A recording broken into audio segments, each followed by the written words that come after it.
අති පූජනීය අග්‍රවුන් වහන්සේ ඔබ වහන්සේට নমස්කාර වේවා. මට දැනගන්න කැමතියි මේ පුරාවිද්‍යා සම්බන්ධ ප්‍රශ්නයක්. මොකද්ද? වහන්සේ තා පාසුවෙන් දිමුලාගල ඒ රජ දිමුලාගල ගිහිල්ලා ඒ ශෙල්ලිපි නිරීක්ෂණය කෙරුවා. ඒ ශෙල්ලිපි වලින් දැනගත්ත දේවල් ඉදිරි කාලයේදී දැන් ආණ්ඩු වෙනසකුත් වෙලා තිනවා. ඒවා නිරීක්ෂණය වෙනවද හරි විදියට පුරාවිද්‍යා දෙපාර්තමේන්තුවෙන් ඒ පිළිබඳව ඔබ වහන්සේගේ අදහස් දැනගන්න. දැන් ඉස්සෙල්ලාම බලන්න ඕන මම ගියා මේ දිඹුලාගල තියෙන මේ ලෝකේ තියෙන ලොකුම දිගම සෙල්ලිපි කියවන්න. තව ඒ වගේම දිග ඒ වගේම ලොකු සෙල්ලිපියක් රිටිගලත් තියෙනවා. ඒක තාම අපි මම නම් දැක්ක ඇහෙන්. නමුත් ඒක කවුරු පුරාවිද්‍යාකාරයෝ බෙල් මහත්තයා නම් දැකලා තියෙනවා. ඉස්සර සුද්දෙක් හිටියා බෙල් කියලා. එයා දැකලා තියෙනවා කියලා එයාගේ පොතක නෝට් එකේ ලියලා තියෙනවා. මේ දිඹුලාගල සෙල්ලිපිය ඔයිට ඉස්සෙල්ලා කිසිම පුරාවිද්‍යාකාරයෙක් සුද්දෙක් දැකලා තිබුණේ නැහැ.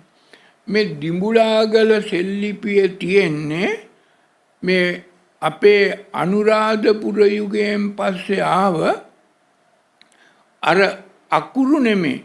දැන් ඔය අනුරාධපුරයේ සෙල්ලිපි තියෙනවා, පොළොන්නරුවේ සෙල්ලිපි තියෙනවා. තව මේ අපි හිතමුකෝ මිහිඳු හාමුදුරුවෝ ආවට පස්සේ ලියපු සෙල්ලිපි කියලා. ඒ කාලේ තියෙන අකුරු නෙමේ, මේක ප්‍රාග් ඓතිහාසික සෙල්ලිපියක්. මේකේ තියෙන අකුරු ප්‍රාග් බ්‍රාහ්මී අක්ෂර. මේ ප්‍රාග් බ්‍රාහ්මී අක්ෂර කියවන්න කිසිදු පුරාවිද්‍යාඥයෙක් මේ ලංකාවේ ඉන්න පුරාවිද්‍යා කොමසාරිස් හරි ඔය පුරාවිද්‍යා මහාචාර්යවරු ඉන්නවා, විද්‍යෝදය විද්‍යාලංකාර පෙරදින, ඒ කිසිම කෙනෙක් මේ පුරාවිද්‍යා ප්‍රාග් බ්‍රාහ්මී අක්ෂර කියවන්න දන්නේ නැහැ. ඒවත් අකුරු. ඒවත් තියෙන්නේ සිම්බල්ස්, අකුරු වර්ග.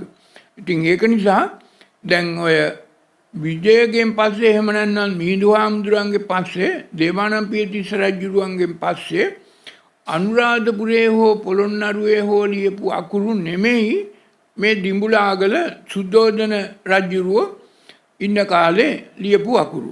ඊට අවුරුදු 400ක් 500ක් පෙර තිබුණු මේ රටේ අකුරු.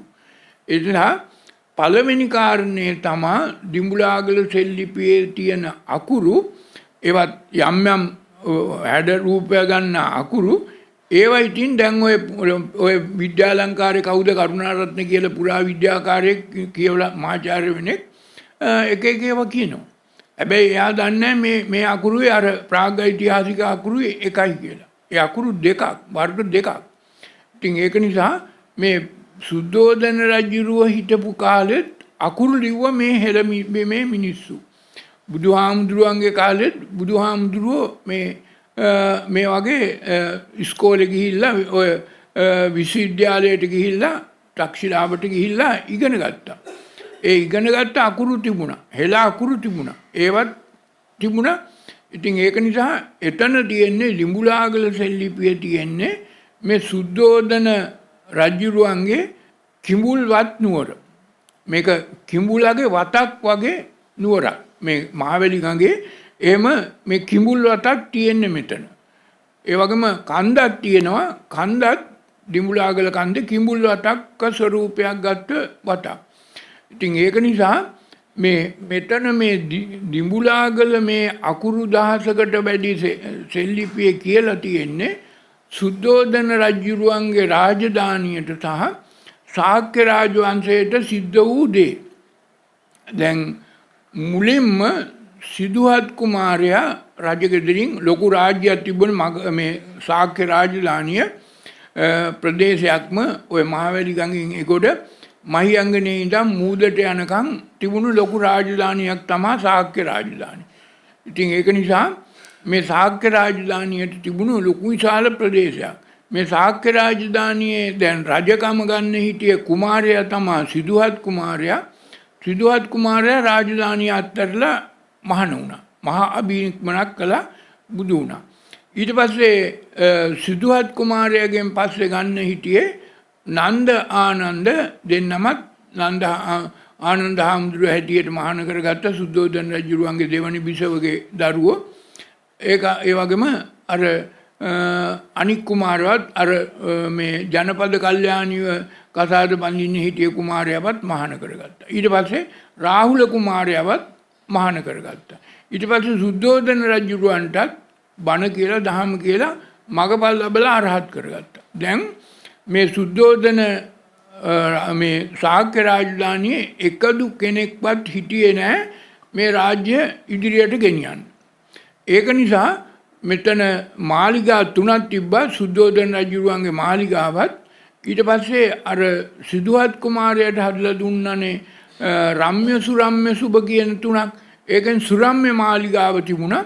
මේ සුරම්‍ය මාලිගාව ඊට පස්සේ දැන් මේ රාජධානිය සියලු දෙනා මහාන වෙලා ගිහිගේ අත්තර දාලා ගිය නිසා මේ සුරම්‍ය මාලිගාව මේ පූජනීය ස්ථානයක් එහෙම නැත්නම් විහාරස්ථානයක් අරහතුන් වහන්සේලාට වාසය කරන්න ගැළපෙන තැනක් හැටියට ඔය ඊතුරු අංගෝපාංග සකස් කළා. මේ සුරම්‍ය මාලිගාව ශාසනයට පූජා කළා. රජකම සියලු දෙනා අතරිය මෙන්න මේ කතාව තමයි ඊටාම පැහැදිලිව වචන 10කින් විතර පේලි 30කින් 40කින් යුත් මේ මහා දිඹුලාගල සෙල්ලිපිය කියලා තියෙන්නේ මේක. ඉතින් ඒක නිසා මේකේ අකුරු කියවන්න බැරි පුරාවිද්‍යාඥයෝ ඒගොල්ලන්ට කියන්න තියෙන්නේ ඒගොල්ලෝ ඉගෙනගෙන තියෙන්නේ මේ මිහිඳු ආමුදුරුවෝ ආවයන් පස්සේ මේ හෙළබිමේ අනුරාධපුරයේ හෝ පොළොන්නරුවේ තිබිච්ච අකුරු විතරයි ඒගොල්ලන්ට කියන්න පුළුවන්. මේක ඊට වඩා අවුරුදු 4500ක් පෙර ප්‍රාග් ඓතිහාසික යුගයේ සුද්ධෝදන රජුව හිටියේ ඔක්කාක වංශයෙන්. ඉතින් ඒ කාලේ තිබුණු අකුරු වලින් තමයි මේක ලියලා තියෙන්නේ. මේ අකුරු පුරාවිද්‍යාඥයෝ කවුරුවක්වත් ඉගෙන ගන්නත් නැහැ, දන්නෙත් නැහැ, තේරුමකුත් නැහැ. ඔය අකුරු කියවන්නත් බෑ. ඉතින් ඒගොල්ලෝ බලනවා මොකක් හරි මේකෙන් අකුරු තෝරගන්න. නමුත් ඒ අකුරු 100%ක් එදා තිබුණ අකුරුයි දැන් අද ඉගෙනගත්ත අකුරුයි සමාන නැහැ. ඒකයි වෙනස වෙලා තියෙන්නේ.